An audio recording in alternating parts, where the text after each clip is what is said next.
करण अपने दोस्तों के साथ भागता हुआ पास के जंगल तारा सिंह बाग की गुफा तक पहुंचता है, जहां पर उसका बेटा खड़ा था।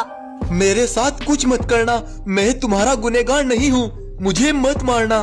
करण उसकी एक नहीं सुनता और उस पर कूद पड़ता है और उसको खून में नहला देता है।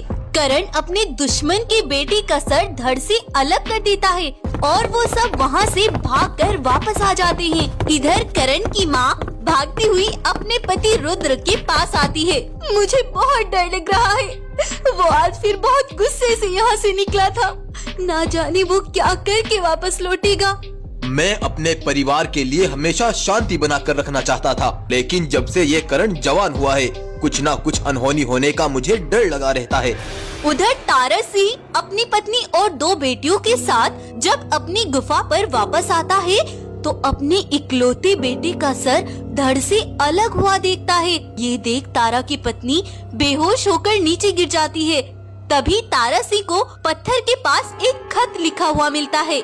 वैसे तो तुम्हें पता चल ही चुका होगा कि ये कारनामा किसका है, लेकिन फिर भी तुम्हारी जानकारी के लिए बता दूं, मैं अपने दादा राठौर का इकलौता पोता करण हूँ और अब मैं तेरी नींदें हराम कर दूंगा। अगले 3 दिन है तेरे पास। इन 3 दिन के बीच अगर तूने हमारे जंगल में आकर जानवरों से माफी नहीं मांगी और अपना राज वहाँ से खत्म नहीं किया तो मेरा अगला टारगेट तेरी दोनों बेटियां हैं। ये खत पढ़कर तारा का सर चकरा गया। तब तारा सिंह करण के पिता रुद्र को एक सुनसान जगह पर अकेले में बुलवाता है और कहता है, रुद्र, तू जानता नहीं है मैं तेरे साथ क्या कर सकता हूँ। तू बेखबर यूं जंगल में आराम से रह रहा है और उधर तेरा वो आवारा बेटा मुझे धमकियाँ दे रहा है। अगर तूने उसे ना रोका तो मैं तेरे इस जंगल को जलाकर राख कर दूंगा।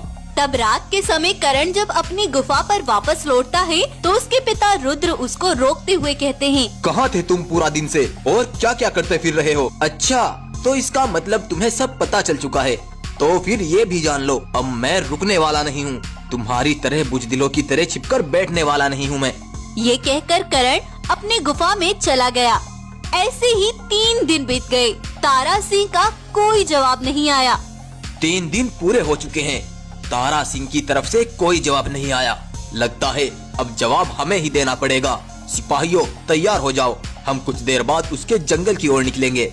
लेकिन आखिर क्यों करण तारा सिंह को जानवरों के सामने घुटनों के बल गिराकर जानवरों के सामने माफी मंगवाना चाहता है? दरअसल आज से 25 साल पहले की बात है।